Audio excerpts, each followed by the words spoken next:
ప్రభుత్వంలో కూడా మొత్తం డేటా తీసుకున్న తర్వాత మెడికల్ కాస్ట్ ఎట్ట తగ్గించాలని ఆలోచిస్తున్నాం. ఈ రోజు పేద కుటుంబాలన్నీ చితికిపోతున్నాయి. ఓసారి బాధేస్తుంది, ఓసారి ఒక్కొక్క పేషెంట్ కి 60 లక్షలు 70 లక్షలు కోటి రూపాయలు మెడికల్ బిల్లు వచ్చే పరిస్థితి వస్తా ఉంది. చాలా మంది ఆస్తులు అమ్ముకొని కూడా ప్రాణాలు కాపాడుకోవడానికి కష్టపడి ముందుకు పోయే పరిస్థితి వస్తున్నారు.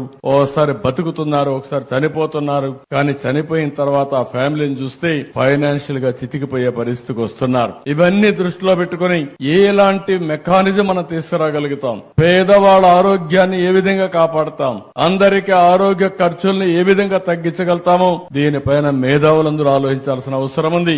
నేను కూడా ఆలోచిస్తున్నా. ఈ రోజు హాస్పిటల్లో కూడా ఇంకొక విషయం కూడా, ఇక్కడ డాక్టర్స్ ఉన్నారు, కొంతమంది ప్రైవేట్ మెడికల్ కాలేజెస్ కూడా ఉన్నాయి. మీరందరూ కూడా శ్రద్ధ పెట్టాలి. మీరు మీ హాస్పిటల్ మేనేజ్మెంట్ ఎంత ముఖ్యమో సమాజం కూడా అంతే ముఖ్యం. ప్రివెంటివ్ హెల్త్ గురించి మీ అందరి బాధ్యత. ప్రజా చైతన్యం తీసుకురావాల్సిన అవసరం ఉంది. అదే సమయంలో రియల్ టైం మానిటరింగ్ కూడా. చీటికి మాటికి మీరు హాస్పిటల్ అందరినీ పేషెంట్లు చేర్చి తద్వారా వాళ్ళకు రూమ్ రెంట్లు వేసి విపరీతంగా భద్రత పెంచేసే పరిస్థితికి వస్తున్నారు. ఈ రోజు వేరబుల్స్ వచ్చాయి. ఏ డిసీజ్ వచ్చినా ఆయన ఇంటి దగ్గర ఉంటే మీరు ఇక్కడ నుంచి మానిటర్ చేసి అవసరమైనప్పుడు అతను హాస్పిటల్ షిఫ్ట్ చేసే మెకానిజం వస్తా ఉంది. అంబులెన్సెస్ ఉన్నాయి. అంబులెన్సెస్ కూడా మనకు కావలసిన ఎక్విప్మెంట్ అంతా పెట్టే పరిస్థితికి వస్తున్నాం. అందుకనే అందరం కూడా ఆలోచించుకోవాల్సింది, రాబోయే రోజుల్లో మానిటరింగ్ కూడా పేషెంట్ ఎక్కడుంటే అక్కడ చేసి అవసరమైతే హాస్పిటల్ తీసుకురావడం, అవసరమైతే ఆపరేషన్లు చేసే పరిస్థితి రావాలి. అప్పుడే కాస్ట్ తగ్గించగలుగుతాం. ఇవన్నీ కూడా టెక్నాలజీ వచ్చింది కాబట్టి